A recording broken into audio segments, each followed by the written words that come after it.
आपकी first car थी कमैरो, second थी SQ5 थी मेरी ऑडी की, फिर मर्सिडीज थी E350। वो मर्सिडीज जैसी लग्जरी किसी कार में नहीं, एक्चुअली इसमें है बस। थर्ड कार थी मेरी मर्सिडीज E350, फोर्थ कार थी मेरी BMW 7, फिर फिफ्थ ये है।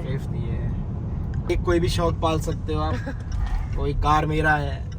हुडी गंदी पहन कर आता है। हाँ मतलब ये शौक है मेरे को, कपड़ों का इतना तो रिया देख लेती है, वरना ब्लॉग बना रहा होता ना मैं तो पक्का फॉलोअर नीचे गाली लिख रहे होते हैं, कपड़े तो ढंग के ले क्लोथिंग। बचपन से ही नहीं अपना कार नहीं थी, मुझे सुबह पिकअप करने आता था अपनी कार में और मुझे ड्रॉप करने भी वही आता था, तो जितनी देर वो ऑफिस रहता था उतनी देर मैं ऑफिस रहता था। But as a general rule तुम अर्न कर रहे हो आफ्टर टैक्सेस उसका 5% से ज्यादा if you are paying monthly on car, then I think it's just wrong, because car depreciating asset है। For the rest of my life, I'll be with you. I'll stay by your side. इसने मुझे दिलाया है क्या? MacBook Air। सो मुझे बता, कोई अगर नया आ रहा है कनाडा में, लाइक उसका स्टूडेंट आ रहा है कि स्टूडेंट और कोई वर्किंग, लाइक दो अलग आंसर, तो उन्हें सबसे पहले कौन सी कार लेनी चाहिए?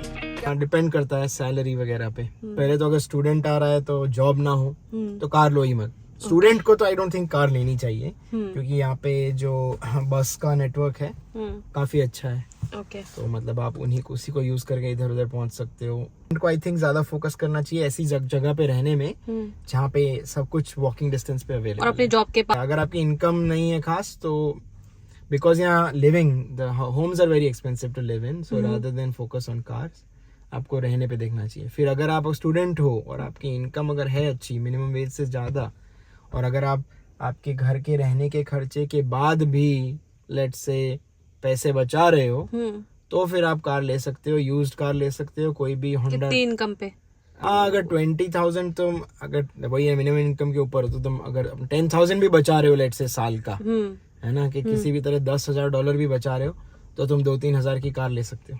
तुम कुछ नहीं बचाना चाहते तो पर वही ना, फीस भी निकालनी होती है। तो अगर फीस निकालनी है, $10,000 भी बच रहे हैं साल के, बचाने भी हैं, तो आई थिंक 3,000 तक की कार, सो दैट अगर आप 7,000 अपनी फीस की टुवर्ड्स ही पे कर सको। और कौन सी होगी 3,000 में सबसे अच्छी car? I mean Honda Toyota में ही रिलाई करना चाहिए, क्योंकि पहली बात तो 3,000 की यही मिलेंगी, काफी पुरानी मिलेंगी और 10 साल पुरानी। पर होंडा टोयोटा की बात ये है, रिपेयर इजीली होती है, रिलायबल ज्यादा होती है, जापानीज कार्स हैं, टेक्नोलॉजी अच्छी है। सो जस्ट आई मीन ये तो लोग रिसर्च कर ही लेते हैं कौन सी। 10 साल पुरानी गाड़ी लेने जा रहे हो तो यार फिर तो वो बंदा अपने शौक के लिए क्या ही ले रहा है, वो तो उसको पक्का प्रैक्टिकल यूज है उस गाड़ी का इसलिए ले रहा है, तो फिर तो वो खुद ही अच्छे से रिसर्च कर सकता है। बट हाँ, होंडा टोयोटा ब्रांड्स की कोई भी गाड़ी ले सकते हैं। अगर कोई जॉब, ये स्टूडेंट वूडेंट हो गया और जॉब कर रहा है, एक तरह you know they are earning more than $40,000-50,000 a year after taxes, इतना अगर उनके हाथ में आ रहा है फिर तो आप ब्रांड न्यू कार्स में भी घुस सकते हो। हुंडई होगी, टोयोटा, कोरोला, कैमरी, अकॉर्ड आती है, वो ले सकते हो। इन सब गाड़ियों की अच्छी रीसेल है। अगर आपकी ईयरली इनकम $100,000 एंड अबव है फिर आप लग्जरी कार्स में आई थिंक इजीली जा सकते हो। 100,000 अबव है अगर तो लग्जरी में जाना चाहिए। ओके, तो जा सकते हो। मेरा ऐसा मतलब, ये अगेन मेरा मैथ है, आपका शौक है तो भैया कुछ नहीं बचाना तो पूरा ही लुटा दो अपने को है ना, वो वाली बात है। पर इफ यू अगर आपको ऐसा है कि सेव भी करना है, प्रैक्टिकली भी चलना है, तो लग्जरी कार मतलब कैसा है पता है, you can get the same things in a non luxury car जो एक लग्जरी कार में आती है, बट द प्राइस पॉइंट का डिफरेंस ह्यूज हो जाता है। Hyundai की पैलिसेड है, वो बहुत अच्छी गाड़ी है, उसमें सब कुछ है, सारे वो फीचर्स होंगे जो ये लैंड रोवर में होंगे, बस उसका इंजन थोड़ा सा वीक होगा, पर बाकी स्पेस होगी, वो भी 4x4 आ जाएगी, वो भी लाइक माउंटेन्स पे जो आपको चढ़ना चढ़ जाएगी, उसके भी विंटर टायर्स आते हैं, पर उसकी प्राइस 50% होगी और उससे भी कम। So you can get the same amount of like, तो फिर you know if your salary तब इज 100,000 से कम, so you should rather like उधर वो बाय करो, इसको बाय करने से अच्छा ये है। उसके 100 के ऊपर है फिर ठीक है, फिर आप थोड़ा सा स्प्लर्ज कर सकते हो। फिर भी मैं बोलूंगा इवन एट दैट पॉइंट गाड़ी से ज्यादा घर पे करना। Car is again a real depreciating asset, but you know समझ नहीं आता है दिमाग को ये चीज तो वही है, एक कोई शौक पाल लो, उसको उस पे आप स्प्लर्ज कर सकते हो। मैं एक एडवाइस दे रहा हूँ कि घर लेना चाहिए और गाड़ी महंगी लेनी चाहिए। एक कार क्योंकि हमेशा डिप्रिशिएटिंग एसेट ही रहेगा, सो हो सके तो बिजनेस के अगेंस्ट इसको खरीद लो ताकि आप इस पे एक्सपेंस क्लेम कर सको, इसकी जो वैल्यू गिर रही है उस पे, या इंटरेस्ट जो पेमेंट पे जो इंटरेस्ट आ रहा है उस पे, या फिर इस पे जो माइल्स जा रहे हैं उस पे आप रिबेट क्लेम कर सकते हो अपने टैक्सेस में। सो कुछ दूसरे वाले तरीके भी हैं, but yeah there are ways to make sure कि कार लेना भारी ना पड़े। और कौन सी कार्स तुझे क्या लगता है ज्यादा रोड पे दिखती हैं यहाँ पे? मतलब मुझे तो यही सब दिख रही हैं, अब मुझे नाम नहीं पता है सबके, बट एसयूवीज दिखती हैं इस एरिया में क्योंकि स्नो ज्यादा होती है, बहुत ज्यादा। देखो वो जी वैगन है, ऐसी कभी कभी दिख जाती है जी वैगन। एक्चुअली जितना वो सब बोलते होंगे ना कि बहुत इजीली दिखती हैं गाड़ियां महंगी, बट ऐसा है नहीं, ऐसा है नहीं, मुझे तो दिखती ही नहीं। Generally Honda, Nissan, Subaru, Mazda, Toyota यही दिखेंगी। मर्सिडीज, एक्यूरा, कुछ इलेक्ट्रिक कार्स हो गई, फिर ये जी वैगन काफ़ी रेयरली दिखती है। अब रेयर इन द सेंस यहाँ के सेंस में रेयर मतलब तुम ऐसे जा रहे हो तो तुम्हें सरी में 3-4 जी वैगन दिखी जाएंगी, जो कि मैं रेयर मानता हूँ, क्योंकि अगर तुम ऐसे इंडिविजुअली कार्स गिनने जाओ तो बाकी सारी ब्रांड्स बहुत ज़्यादा दिख जाती हैं। हाँ, सबसे ज़्यादा आई थिंक जो कार दिखती है, हाँ, होंडा दिखती है। कार कौन सी लेनी चाहिए? प्रैक्टिकल, अगर प्रैक्टिकली यूज देखा जाए तो टोयोटा या होंडा की कार लेनी चाहिए। ओके। बिकॉज उनकी रीसेल वैल्यू, एक तो अगर ब्रांड न्यू ले रहे हो, पहली बात तो ये 2 गाड़ियां ब्रांड न्यू ले सकते हो क्योंकि इनकी रीसेल बहुत अच्छी है, they sell for a very good price, तो तुम्हारे डिप्रिसिएशन बहुत ज़्यादा नहीं होगा। ओके। तो होंडा या टोयोटा की कोई भी कार, एकॉर्ड हो गई, कैमरी हो गई, कोरोला हो गई, होंडा सिविक हो गई, इनमें से कोई भी ले सकते हो। और अगर प्रैक्टिकलिटी बहुत ज़्यादा मैटर नहीं करती और मसल कार ही लेनी है तो फिर मसल कार तो फिर कोई भी ले लो यार। डॉज ले लो, डॉज की चार्जर, चैलेंजर हैं, फिर शेवरोले की कैमेरो यहाँ बहुत कम देखने को मिलती है, यहाँ पे मस्टैंग ज़्यादा देखने को मिलती है। सिर्फ तेरी लाइक पर्सनली फेवरेट कार बता। हाँ। सब लो एंड एंड टॉप एंड मेरे अलग अलग टाइम पे अलग अलग रही हैं। ओके।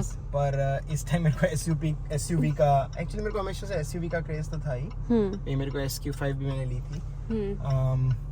तो एसयूवीज में लो एंड में मेरी फेवरेट है, अच्छा और लेट बता देता ब्लिंकर भाई तो। एसयूवीज में मेरी लो एंड में फेवरेट है Hyundai की पैलिसेड आई है जो नहीं, या सेंटा फे जो आई है नहीं। लो एंड में मतलब those are still not low end but like $40,000-50,000 की रेंज में वो काफी अच्छी कार्स हैं वो। Okay. But you know SUVs हैं तो reason okay, someone was crossing the road. Okay. Reason low end. You get all the features like super bang for bucks. मतलब उसका टर्बो चार्ज्ड इंजन है, लाइट कार है, बड़ी SUV है, 4x4 भी आ जाएगी। ये जो सब दिख रहा है ना इसमें, मतलब वो लैंड रोवर की कॉपी है बेसिकली। ओके। लिटरली बाहर से भी ऐसी ही दिखती है वो। उन्होंने नया वाला मॉडल तो बिल्कुल ही कॉपी पेस्ट बना रखा है। तो मतलब इस हाफ से भी 1/3 the price of a land rover में इधर को सारे फीचर मिल रहे हैं। ऑब्वियसली V8 इंजन नहीं मिल रहा, उतना पावर नहीं है उसमें, बट मतलब अगर तेरे को पहाड़ पे चढ़ानी हो गाड़ी तो वो भी चढ़ जाएगी। ओके। और you know it's a good entry level SUV, it's a very giant but for a family it's a good SUV eight entry level मेरे ओपिनियन में। ओके। फिर मिड एंड बोलेंगे, ये मतलब एसयूवीज में मुझे लैंड रोवर काफी पसंद है, स्पेशली दिस वन। मुझे स्पोर्ट थोड़ी छोटी लगती है and I like giant SUV, so do you. मेरे को भी बहुत जायंट ही पसंद है। हाँ, या तो Q7 के साइज की ये वाली भी land rover, like HSE autobiography वगैरह ये सब काफी पसंद है, बिग वंस। फिर जो हाई एंड एसयूवी है सुपर, मैं इसको मिड, ये है तो वैसे भी ये भी लग्जरी बट मैं इसको मिड एंड ही गिनता हूँ क्योंकि हाई एंड में फिर वो बेंटली और रोल्स रॉयस वगैरह आ जाती हैं। तो वो रोल्स रॉयस और बेंटली में मुझे बेंटली ज्यादा पसंद है। Bentley is a drivers car, मतलब जो ओन करता है उसकी खुद चलाने में मजा आता है। Rolls Royce is a chauffeur's car, Okay. you need to be driven in a मतलब पीछे बैठने में मजा है रोल्स रॉयस में. Same thing with my Mercedes में बैक भी वैसी ही है. तो मैं उसे चलाने में इतना, क्योंकि वो हैवी और स्वे करती है, चलाने में इतना मजा नहीं आएगा जितना उसमें बैठने में आएगा पीछे. तो और ये देख लो आज का सनसेट कितना सुंदर. ये गाड़ी सामने है बट यार जस्ट सो प्रिटी. मतलब जो लोग नए स्टूडेंट्स आते हैं और जब वो कार खरीद रहे हैं, लाइक यूज्ड खरीद रहे हैं. अच्छा, वही सिमिलर क्वेश्चन है हाँ. कि मतलब उसी कंटेक्स्ट में, हाँ, जस्ट तो मेरे डिफरेंट पास लोकेशन में सिमिलर क्वेश्चन. हाँ, ऐसे मेरे पास मैसेजेस जो आते हैं और जो कमेंट्स आते हैं उनका ही मैं रिप्लाई करने की कोशिश कर रही हूँ. मैं अपने एक्सपीरियंस से ही बोल सकता हूँ, मतलब कि क्या मिस्टेक्स जो हैं उनको अवॉइड करनी चाहिए उस टाइम, क्योंकि वो नए आ रहे हैं और कार मतलब पैसे लगाएंगे कार में इतने. यार मतलब आप अगर स्टूडेंट हो तो एक तरह से आप यही सोचो कि अभी भी आप just like as a kid आप माँ बाप पे डिपेंडेंट हो. तो आप जो भी खर्चा कर रहे हो ये सोचो कि मम्मी पापा के ही पैसे खर्च हो रहे हैं. भले आप कमा रहे हो पर फिर भी यही सोचो, क्योंकि आप इतना तो कमा ही नहीं रहे कि अपनी फीस भर सको. ठीक है, मंथली कितना होता होगा, मतलब अगर एक कार आप ले रहे हो तो हाउ मच तुम मतलब अगर लोन लोगे, ठीक है, लेट्स से अगर तुम्हें अगेन कौन सी कार ले रहे हो उस पर डिपेंड करता है. पर अगर तुमने ब्रांड न्यू कार ले ली जो $20,000 की है, ठीक है, तो उसका मंथली ही $250 तो सिर्फ वो कॉस्ट आएगा जो किस्त का कॉस्ट, EMI जो होती है. फिर 150 उसमें इंश्योरेंस आएगी, तो $400 वो हो गए, है ना. तो और फिर तुम्हारे रहना है तुम 5-6 लोगों के बीच में, गैस एंड एवरीथिंग करके लगे 500 का खर्चा हो जाएगा. फिर तुम्हें अपना रहना है, उसका रेंट 700 का, तुम 5-6 लोगों के बीच रह रहे हो. तो 500-700 वो हो जाएगा, खाने पीने का सब इंक्लूड करके. तो $1,200 तो वही खर्चा है. $1,200 आपका मिनिमम एक्सपेंस है. और ये कहीं भी रहो, ऐसा कोई भी प्रोविंस ऐसा भी नहीं कि, पर आई मीन कोई कौन ही है जो ढंग की जगह पे नहीं रहना चाहेगा.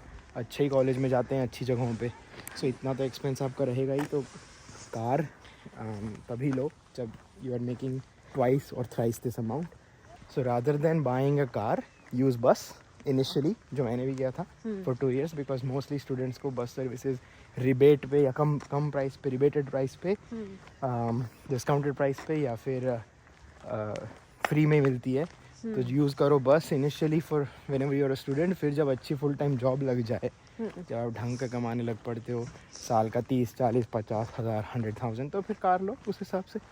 देन यू तो कैन आपने इनिशियली क्या कितने टाइम बाद ली थी कार? मैंने अपनी कार अपनी पहली जॉब पे ही ली थी. मैं 2011 में आया था और 2013 में मेरी फुल टाइम जॉब लगी थी.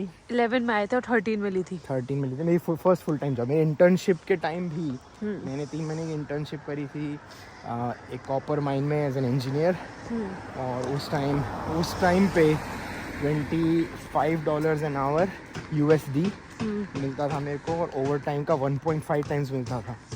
और मेरा जो सुपरवाइजर था बहुत अच्छा था. और वो जो सारा पैसा मैंने इकट्ठा किया उस 3 months में, उसमें मेरी पूरे अगले 2 सेमेस्टर की फ़ी निकल गई. मैंने गाड़ी वाड़ी नहीं ली थी. अच्छा, गाड़ी नहीं ली. मैंने तभी ली है जब पहली जॉब गारंटीड थी. और अगर मतलब माइन में मैं काम करता रहता तो आज भी मैं कर सकता था. माइन की जॉब इतनी सिक्योर होती है कि एज एन इंजीनियर आप ऑलमोस्ट कभी फायर होगे ही नहीं. Like don't just by, like you know, don't ये मत सोचो कि ओह सारे ये सारे मेरे पैसे और जो फीस के पैसे हैं वो तो मम्मी पापा के पैसे, अपने पैसे मैं कैसे भी उड़ाऊँ, ऐसा नहीं सोचना. फिर if you have come out and if you are taking the responsibility, आप अगर रिस्पॉन्सिबल बन रहे हो तो फिर इंडिपेंडेंट और सेल्फ सस्टेनिंग बनो. खुद ही अपनी फ़ीस निकालने की कोशिश करो जितनी हो सके. ऑब्वियसली मतलब डोंट ओवर वर्क, और ये भी ना हो जाए कि फेल ही हो जाओ, पढ़ो ना. Study diligently. You're my sweetest addiction. You're my strongest inspiration.